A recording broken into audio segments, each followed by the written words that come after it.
right, so this is Occult Theocracy, Volume 1, written in 1933 by Edith Starr Miller, who died, and then it was published. I went with this because it's a chick. I've been reading a lot of dudes. Probably good to get a chick in there. I'm not doing this one live all the time. I might do it once in a while if something looks interesting, but I'm just going to add it to my repertoire. I'll start at the beginning. Is that everything good? Good.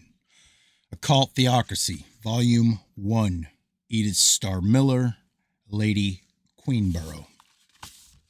Occult Theocracy in 2 volumes. Volume 1, Theocracy, adaptation of Greek, eso whatever, from Eo, God, plus the exopaia, mingling, God mingling. 1. Ancient myth, a mingling of various deities or divine attributes into one personality. Also a mixture of the worship of different deities. Murray, New English Dictionary. To the memory of my uncle Lloyd E. Warren, who first guided me in this book, first published in 1933.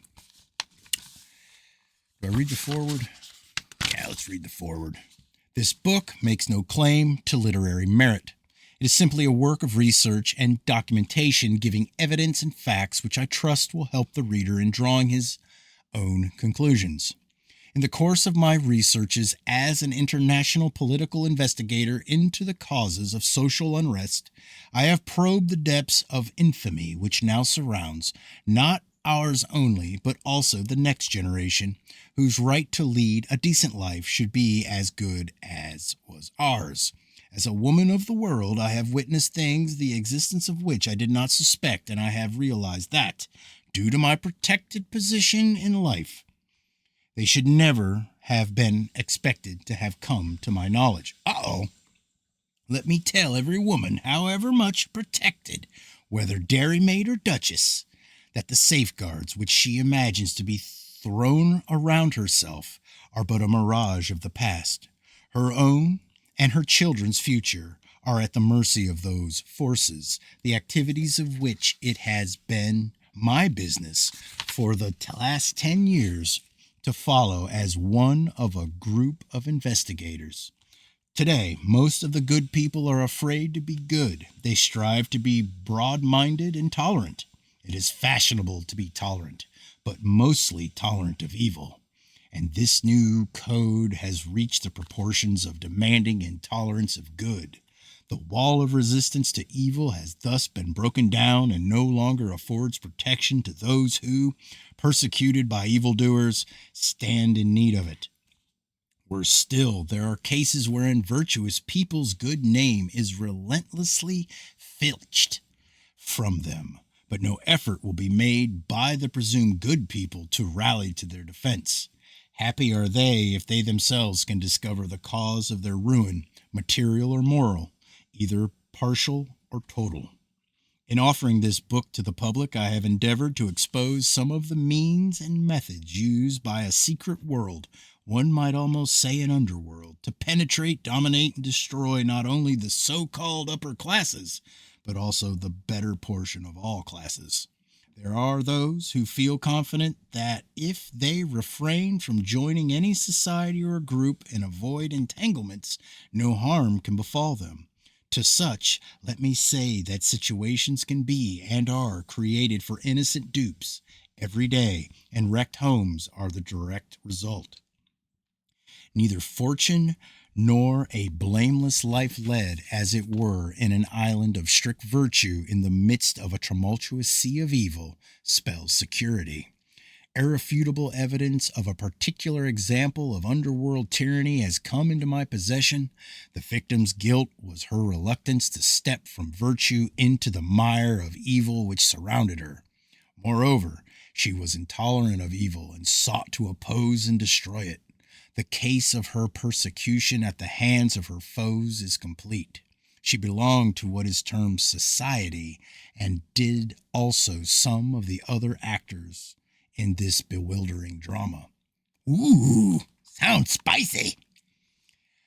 The world, social, financial, legal, and shall we say also the underworld, leaving to this word its generally accepted literal meaning, knows them. So many Jekylls and Hydes stalk about unsuspectingly in our midst.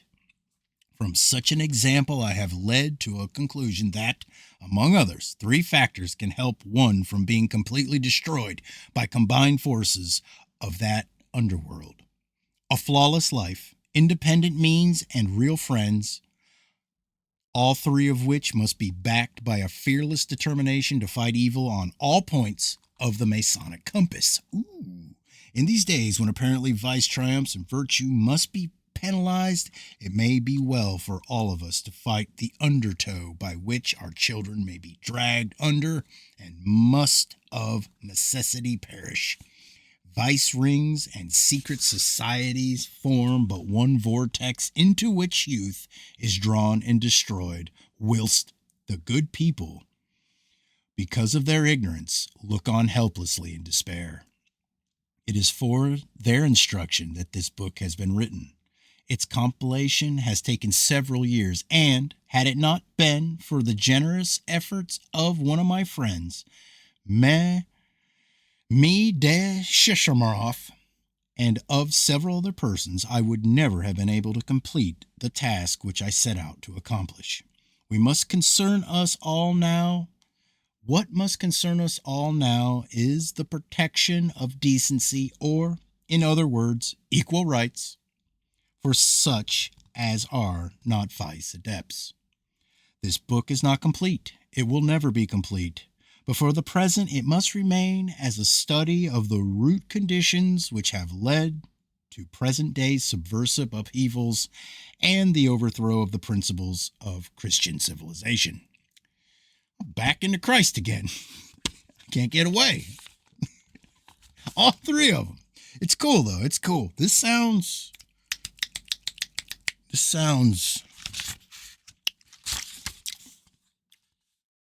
dense. Do you want to do the first one?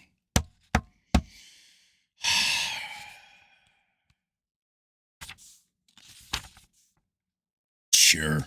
Let's do the first chapter and I'm done. Occult Theocracy, Part 1. Jesus, here we go. Yes, let's read it. My final work is a word of warning to American women. Keep away from the swamis, the yogis, the traveling teaching men. You would need no such bidding if, for an instant, you guessed the truth. In your good faith, in your eager-minded receptivity of higher-sounding doctrine, and your hunger for color, romance, glamour, and dreams come true, you expose yourself, all unsuspecting, to things that, if you knew them, would kill you dead with unmerited shame. Catherine Mayo, in Why I Wrote Mother India. Ladies, to you, be fucking around. Mysteries of Freemasonry. Chapter 1, The Religion of the Secret. Man is a creature of mind and matter. To the realm of mind belongs metaphysical thought, which, whether trained or untrained, is peculiar to each individual and is subject for the development of or restraint to his will. It is the basis of religion in the generally accepted sense of this word. It is purely spiritual and can reach the height of mysticism. From it issue creeds of doctrines and the erection of a theological system of beliefs. Imparted to the other individuals and accepted by them, the metaphysical thought of a few great minds has become the basis of religious systems. Upon its teaching was grafted a ritual or law, disciplining the life, mystic, moral, social, and even physical, of its adherents or believers. From the exercise of such laws, theocracy, or the rule of priesthood, was evolved. It is to be found in every religion, regardless of the fact that in some instances, like in the Buddhist doctrine of Gautama and in the teaching of Jesus Christ, nothing is further removed than ritualism from the metaphysical thought or religious conception of the founders. The power of theocracy or exercise of government rule over the masses by a hierarchy of priests or adepts rested on its dual system of teaching, namely exoterism and esoterism.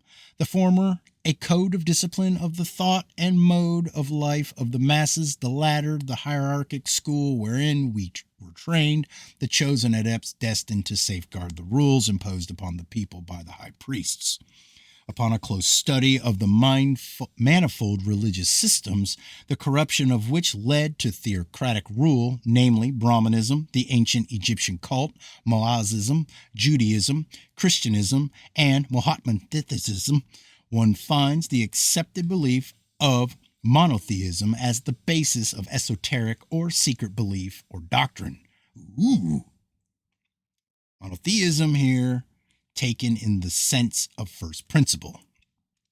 Whereas the Egyptian high priesthood of Memphis kept this theory as the esoteric teaching of the high adepts, Moses brought up as one of them gave it as exoteric or popular belief to the Israelitic sect to which he belonged, embodying it in a deity, the terrible Jehovah of the Jews. Another side of the esoteric teaching was that of occultism, the development of all human psychic forces which, when misused, led to the practice of magic. The esoteric part of all religions, or Hermeticism, the teaching and practice of occultism, led to the development of what might be termed the religion of the secret, which evidently overshadowed and helped to dissimulate subversive activities. It is with this that we are chiefly concerned and will endeavor, to some degree, to show its baneful influence on society of all creeds and nations. Let the reader bear in mind that it is not the object of the work to discuss the place occupied in... Let the reader bear in mind that it is not the object of this work to discuss the place occupied and the part played by either metaphysics and philosophy on the one hand and science and ritualism on the other. The limitations of each and its encroachment upon the territory of the others, the ensuing conflicts, are a matter for the history of fanaticism throughout the ages. Our aim is to follow the outgrowth of esotericism and a few of its multiple ramifications in the realm of perversion and subversion. That is it for now on that one.